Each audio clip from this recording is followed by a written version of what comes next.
All right, welcome. Today, we're taking all the best advice from seasoned pros and turning it into a straight-up, actionable playbook. This is everything a new Uber driver needs to know to really succeed out there. So, you're thinking about getting behind the wheel for Uber, huh? It can be a really fantastic way to make some money. But before you even start the car, there are a few things the pros know that you probably should too. And here's the first and biggest mindset shift you need to make. You're not just a driver. Nope. You're an entrepreneur. You're running your own small business, and every trip, every single decision you make is a business move.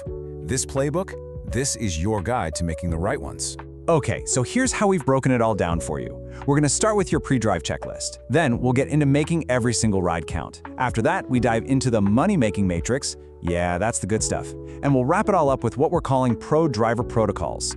First up, part 1, your pre-drive checklist. Seriously, getting these things locked down from the very beginning builds a solid foundation for everything else that's going to happen on the road. Before you can even dream about profits, you have to know your costs. Like, really know them. What's your car's actual MPG? What's your cost per mile when you factor in gas, maintenance, and even the wear and tear on your tires? Knowing these numbers is the only way you'll know if a trip is actually making you money. Okay, listen up because this next one is completely non-negotiable.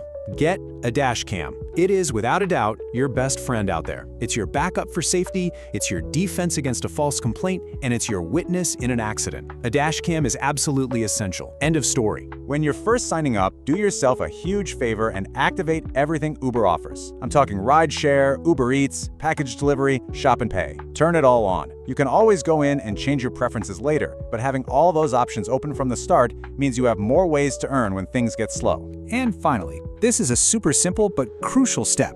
Spend some time just playing around with the driver app before you take your first trip. It's a surprisingly complex tool. Figuring out where all the buttons and settings are now will save you a ton of stress and headaches when you've got a passenger sitting in the back. Okay, checklist is done. Now let's get into part 2, making every ride count. Once you're actually out there on the road, these are the split-second decisions that really separate the pros from the rookies. So, a request pings on your phone.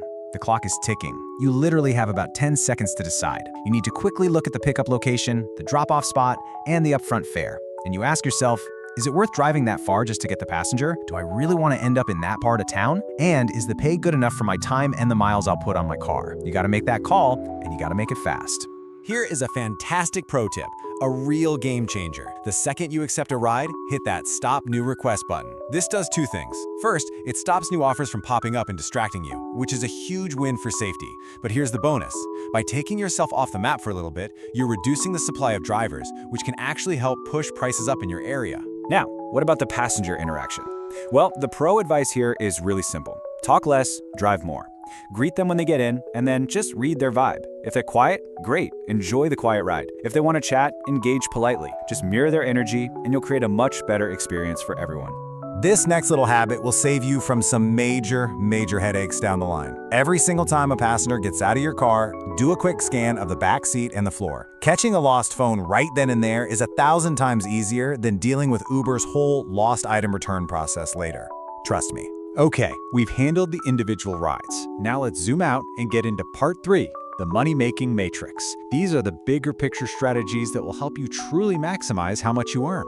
The first key strategy is a term you need to know, multi-apping, and it's exactly what it sounds like. You're online on multiple apps, like Uber and Lyft, at the exact same time. Why? It dramatically increases your odds of getting a ride request, which is crucial when things are slow. But, and this is a huge but, you have to do it the right way. The moment you accept the ride on one app, you must immediately go offline on all the others. If you accept 2 rides at once, that's called dirty apping, and it creates a terrible mess for you and a horrible experience for the passengers. Just don't do it.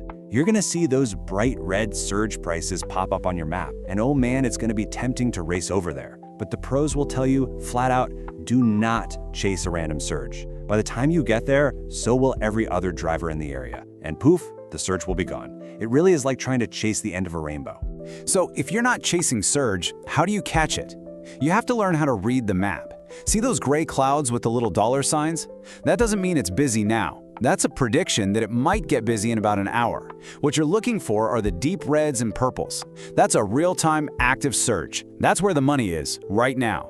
And finally, think strategically about when you drive. Look, you can go online anytime you want, But the demand, the bonuses, the promotions, they're almost always way better on the weekends. If you really want to maximize what you're making per hour, you should focus your driving time on those peak periods. And that brings us to our final section, Part 4, Pro Driver Protocols. This is all about the mindset, the responsibilities, and the habits that separate the amateurs from the true professionals.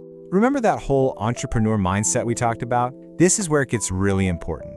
As an independent contractor, you're the boss, and that means you have to track everything. Every mile you drive, every dollar you spend on gas or maintenance, your total income, and please, start setting aside money for taxes from day one. And let's be crystal clear about this.